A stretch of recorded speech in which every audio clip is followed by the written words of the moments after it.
Hi friends, last வீடியோவில் வெங்காயத்தொக்கு எப்படி பண்ணுறதுன்றதை ஃப்யூச்சரில் நான் போஸ்ட் பண்ணுறேன்னு சொல்லியிருந்தேன். அந்த வீடியோ தான் இது. வெங்காயத்தொக்கு பண்ணுறதுக்கு இந்த வெங்காயத்தொக்கு நீங்கள் பண்ணிங்கன்னா ஆக்சுவலாக வந்து ஒரு நாள் ஃபுல்லாக கெடாது. நீங்கள் வெளியிலேயே வச்சுருந்தீங்கனாலும் ட்ராவல்க்கெலாம் எடுத்துகிட்டு போகிறதுக்கு ரொம்ப ஈஸியான ஒரு ரெசிபி.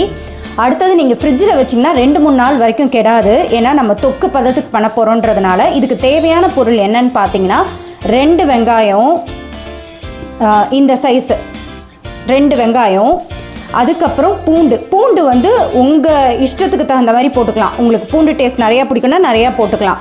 பட் நான் போடுறதுன்னு பார்த்தீங்கன்னா ஒரு 4 பல் உள்ள பூண்டு தான் நான் போட போகிறேன். இந்த 4 தான் போட போகிறேன்.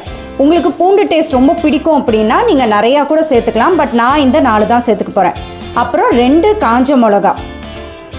உங்களுக்கு காரம் ரொம்ப பிடிக்கும், காரமாக வேணும்னா இன்னும் கூட நீங்கள் காஞ்ச மிளகாவை நிறையா போட்டுக்கலாம். பட் எங்களுக்கு காரம் நாங்கள் அதிகமாக சேர்த்துக்க மாட்டோன்றதுனால 2 காஞ்ச மிளகா. அப்புறம் புளி, இவ்வளோண்டு புளி. அதுக்கப்புறம் உப்பு, இவ்வளோண்டு.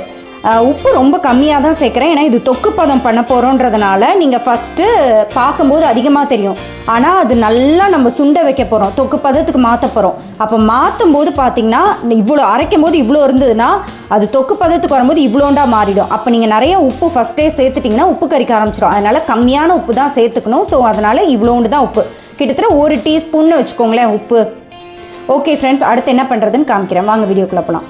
இப்போ எல்லாத்தையுமே ஒன்றா போட்டு அரைக்க போகிறோம். வெங்காயத்தை நான் வந்து ரேண்டமாக சாப் பண்ணியிருக்கேன். நீங்கள் எப்படி வேணால் சாப் பண்ணிக்கலாம், ஏன்னா அரைக்க தானே போகிறோம் அதனால். ஸோ பூண்டு 4 காமிச்சேன் இல்லையா, அந்த 4 பூண்டை வந்து தோலை உரிச்சிட்டு சேர்த்துருக்கேன்.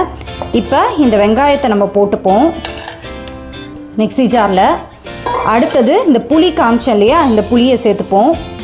அடுத்தது இந்த பச்சை மிளகா சேர்த்துட்டு உப்பு போட்டுட்டு நம்ம வந்து அரைக்க போகிறோம். அரைச்சிட்டு வாணலில் சேர்க்க போகிறோம். அரைச்சதுக்கப்புறம் காட்டுறேன். ஒரு சுற்றுனதுக்கப்புறம் கொஞ்சமாக தண்ணி ஊற்றி இன்னொரு டைம் அரைச்சிப்போம். நல்லா பேஸ்ட் மாதிரி அரைக்கணும். கொஞ்சமாக தண்ணியை சேர்த்துட்டு திரும்ப பேஸ்ட் மாதிரி அரைக்க போகிறேன்.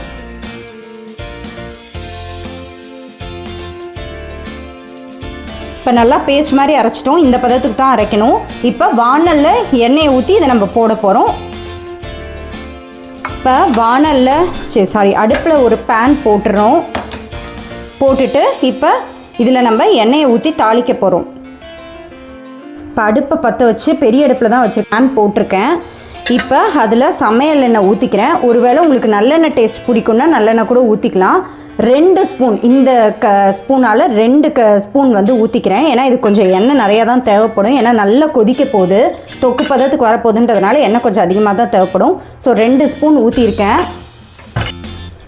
எண்ணெய் நல்லா சூடானதுக்கப்புறம் கொஞ்சமாக கடுகு போட்டுப்போம். ரொம்ப கொஞ்சம் தான் போட்டுக்கணும். ஏன்னா இது தொக்கு பதத்துக்கு வரும்போது நீங்கள் கடுகு நிறையா போட்டிங்கன்னா கடுகு நிறையா தெரியும். அதனால் வாணலில் எண்ணெய் சூடானதுக்கப்புறம் கொஞ்சமாக கடுகு போட்டுப்போம்.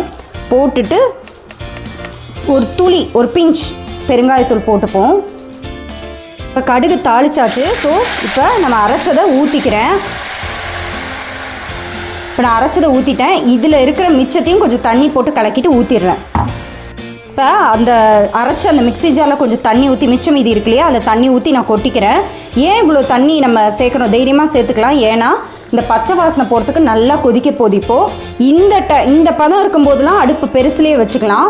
கொஞ்சம் நல்லா தண்ணி நல்லா சுண்டி கொஞ்சம் பதம் வந்து ரொம்ப அந்த தொக்கு மாதிரி ஆகிற ஸ்டேஜில் நம்ம அடுப்பை ரொம்ப சிம்மில் வைக்க போகிறோம். இந்த தண்ணி நம்ம ஊற்றின தண்ணி ட்ரை ஆகிற வரைக்கும் கொதிக்கட்டும், ஹை ஃப்ளேம்லேயே கொதிக்கட்டும். அந்த தண்ணியெல்லாம் கொஞ்சம் ட்ரை ஆக ஆரம்பிச்சிருச்சு அப்படிங்கும்போது தான் கருக ஆரம்பிக்கும். அந்த ஸ்டேஜில் தான் அப்போ நம்ம வந்து அடுப்பை கம்ப்ளீட்டாக சிம் பண்ணிடலாம். இப்போ கொஞ்சம் ஹை ஃப்ளேம்லேயே இருக்கட்டும். இப்போ நம்ம ஊற்றின தண்ணியெல்லாம் நல்லா கம்மியாகி அடியில் ஒற்றை பதத்துக்கு வந்துருச்சு. இப்போ அடுப்பை நல்லா சிம் பண்ணிக்கலாம். இப்போ அடுப்பை நல்லா சிம் பண்ணிக்கிட்டேன். இதுக்கப்புறம் நல்லாவே கொதித்து தொக்கு பதத்துக்கு வரப்போகுது. கம்ப்ளீட்டாக தண்ணியெல்லாம் போய் நல்லா தொக்கு பதத்துக்கு வந்துருச்சு. இன்னும் ஒரு 10 நிமிஷம் இது வந்து நம்ம வந்து அடுப்பில் இருக்கணும். சிம்மில் வச்சுட்டேன். 10 நிமிஷமாவது இருக்கணும். அப்போ தான் இன்னும் நல்லா சுண்டி போய் தொக்கு பதத்துக்கு வரும். இது நீங்கள் வந்து முன்னாடி நாள் நைட்டே செஞ்சு வச்சிட்டிங்கன்னா அடுத்த நாள் கிளம்புற எங்கேயாவது ரொம்ப ஏர்லியாகவே வெளியில் கிளம்புறீங்கன்னா இது நீங்கள் பேக் பண்ணி எடுத்துகிட்டு போகிறதுக்கு, வெறும் இட்லி மட்டும் ஊற்றி பேக் பண்ணி எடுத்துகிட்டு போகிறதுக்கு உங்களுக்கு யூஸ்ஃபுல்லாக இருக்கும். 1 நாள் வரைக்கும் கெடாது. நீங்கள் ஃப்ரிட்ஜில் வச்சிங்கன்னா 2-3 நாள் வரைக்கும் கெடாது. இது நீங்கள் வந்து இட்லிக்கு சப்பாத்திக்கு இதை தொட்டுக்கலாம். அது மாதிரி ரொம்ப பிடிக்கும் வெங்காயத்தொக்குனா நீங்கள் வந்து தயிர் சாதத்து கூட இது ஊறுகாய் மாதிரி யூஸ் பண்ணிக்கலாம். இன்னும் நல்லா சுண்டுனதுக்கப்புறம் இறக்கும்போது உங்கள்கிட்ட காட்டுறேன். தொக்கு இப்போ ரெடி ஆகிடுச்சு, ஆஃப் பண்ண போகிறேன். இதை வந்து எப்போ ஆஃப் பண்ணணும்னு கேட்டிங்கன்னா இதோட பச்சை வாசனைலாம் போயிருக்கும். நீங்கள் ஆஃப் பண்ணுற டைமில் ஸ்மெல் பண்ணி பார்த்தீங்கன்னா அந்த பச்சை வாசனை போயிருக்கும். அது மாதிரி அடியில் ஒட்டாமல் வரும். நீங்கள் ஸ்டார்டிங்கில் ஊற்றுனீங்க இல்லையா எண்ணெய், அந்த எண்ணெய்லாம் லைட்டாக அந்த வானலில் தெரிய ஆரம்பிக்கும். அது மாதிரி அல்வா பதம்னு சொல்லுவாங்கள்ல, அல்வா பதம்னா என்னென்னா ஒட்டாமல் வர்றது.